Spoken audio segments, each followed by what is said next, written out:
Good morning students. அழகு 3 7ஆம் வகுப்பு 2ஆம் பருவம் நம்மை சுற்றி நிகழும் மாற்றங்கள் பார்த்துக்கிட்டு இருக்கோம்.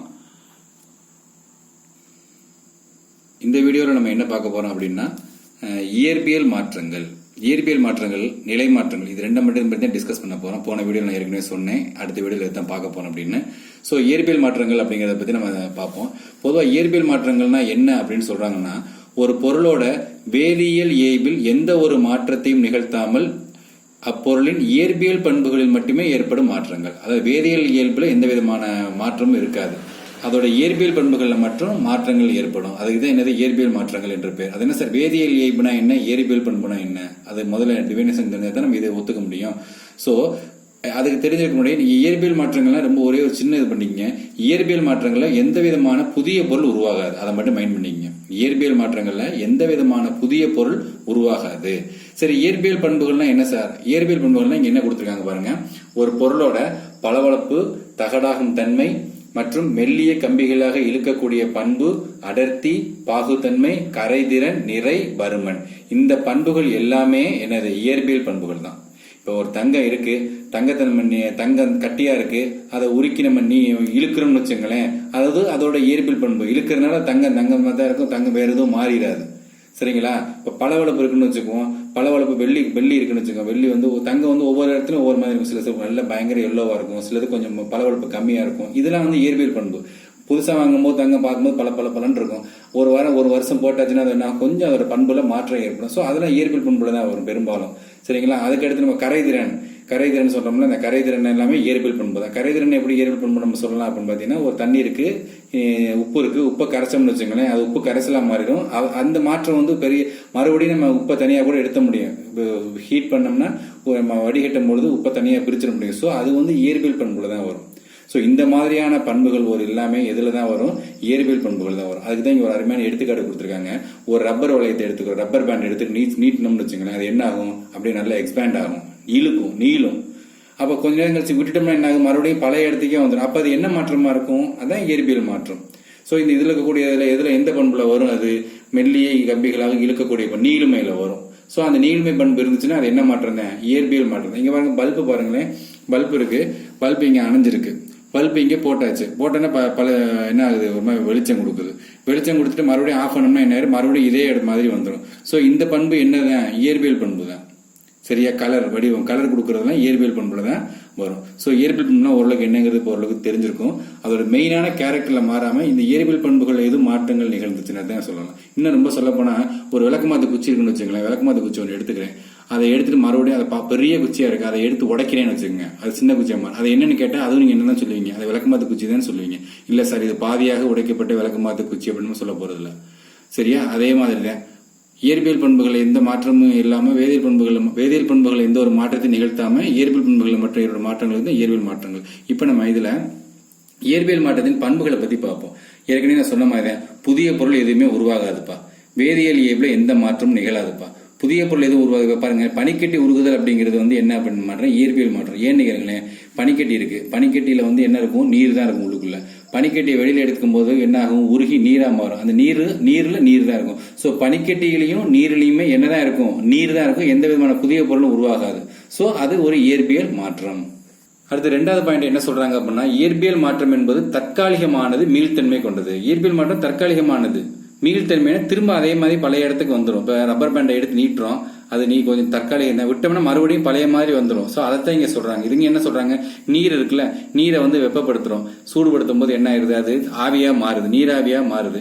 இதே நீராவியை பிடிச்சு குளிர வச்சோம்னு வச்சுங்களேன், அது என்ன ஆகுது? மறுபடியும் நீராவே வந்துருது. ஸோ இது மாற்றம் தற்காலிகமானது. இது ஏற்கனவே நான் சொல்லியிருக்கேன், இட்லி பானை இருக்குல்ல, இட்லி பானைக்குள்ள தண்ணி ஊற்றி கொதிக்க வைக்கும் போது தண்ணி ஆவியாகும். அந்த ஆவி இட்லியோட மூடியில படும் போது என்ன ஆயிரும்? குளிர்ந்து நீராக மாறும். அதான் இது. அடுத்து இயற்பியல் மாற்றத்தில் பொருளின் வேதியியல் பண்புகள் எந்த மாற்றம் நிகழ்வதில் திருப்பி சொல்லிக்கிட்டு இருக்கோம். அதுக்கு எடுத்துக்காட்டு தங்கத்தொண்டு சொல்லியிருக்காங்க. நான் இது ஆல்ரெடி ஏற்கனவே சொல்லிட்டேன், அதை நீங்க வாட்சி பாத்துங்க. அடுத்து என்ன சொல்றாங்க? இதான் முக்கியம்.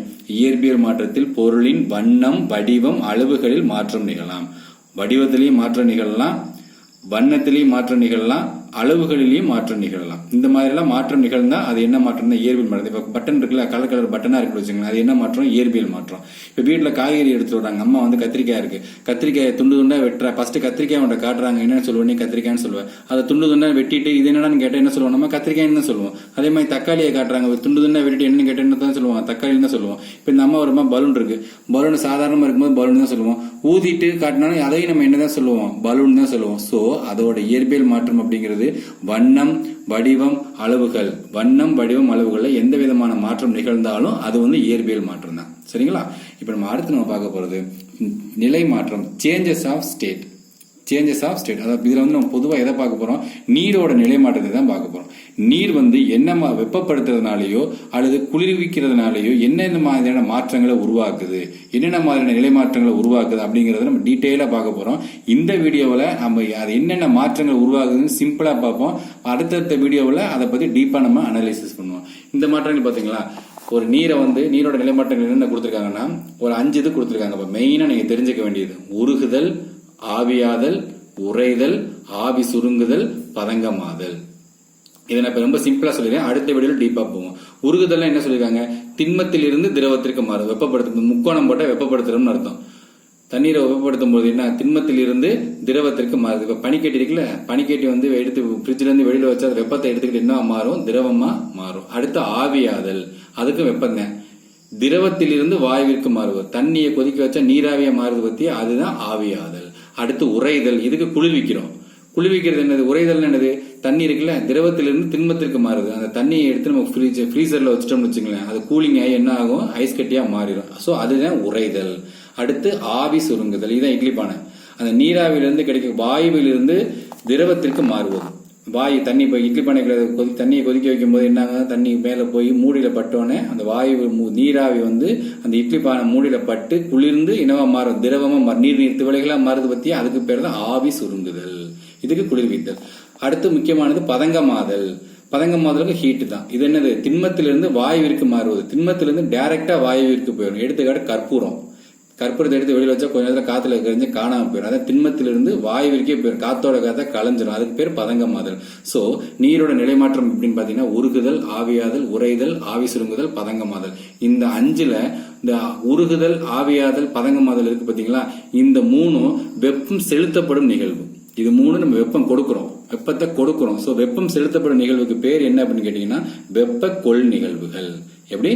வெப்ப கொள் நிகழ்வுகள். ஏன்னா வெப்பம் கொடுக்கிறோம். இந்த வெப்ப கொள் நிகழ்வு நடக்க என்ன நடக்குது? அதுல இருக்கக்கூடிய மூலக்கூறுகளோட வேகம் அதிகரிக்கும், அவை வேகமாக நகரும். இந்த வெப்ப கொள் நிகழ்வுகள், ஏன்னா வெப்பம் கொடுக்கறதுனால மூலக்கூறுகள்லாம் பயங்கரமா குதிக்க ஆரம்பிச்சுட்டு வேகமா மூவ் பண்ண ஆரம்பிக்கும். ஆனா அதே மாதிரி உறைதல், ஆவி சுருங்குதல் இருக்குல்ல, அதுல என்ன பண்ணுவோம்? அதோட வெப்பத்தை நீக்குவோம். நம்ம வெப்பத்தை நீக்கிறதுனால அதோட மூலக்கூறுகள் குறையும். சோ இது என்ன நிகழ்வு அப்படின்னு கேட்டீங்கன்னா வெப்ப உமிழ் நிகழ்வுகள். அது வெப்பம் கொள், இது வெப்ப உமிழ் நிகழ்வுகள். ஏன்னா வெப்பத்தை வந்து என்ன பண்ணப்படுது? நீக்கப்படுகிறது. அந்த வெப்பத்தை நீக்கப்படுறதுனால வெப்ப உமிழ் நிகழ்வுகள் ஆகும். சரிங்களா? அடுத்த பகுதியில் நம்ம என்ன பார்க்க போறோம் அப்படின்னா அந்த உருகுதல், ஆவியாதல், நீரோட நிலைமாற்றங்கள் இருக்குல்ல, இதை பத்தி நம்ம டீட்டெயிலா பார்க்க போறோம். இப்ப நம்ம என்ன பார்த்தோம்? இந்த வீடியோல என்ன பார்த்தோம்? பொதுவா இயற்பியல் மாற்றம்னா என்ன, இயற்பியல் மாற்றத்தோட கேரக்டர், பண்புகள், இயற்பியல் மாற்றத்துக்கு என்னென்ன பண்புகள் இருக்கு, நீரோட நிலை மாற்றம் என்னென்ன, அது எப்படிலாம் மாறுது அப்படிங்கறத பார்த்தோம். இந்த வீடியோ ஒரு தடவை என்னோட பாருங்க, புத்தகத்தை எடுத்து நல்லா வாட்ச பாருங்க, உங்களுக்கு சிறப்பா புரியும். நான்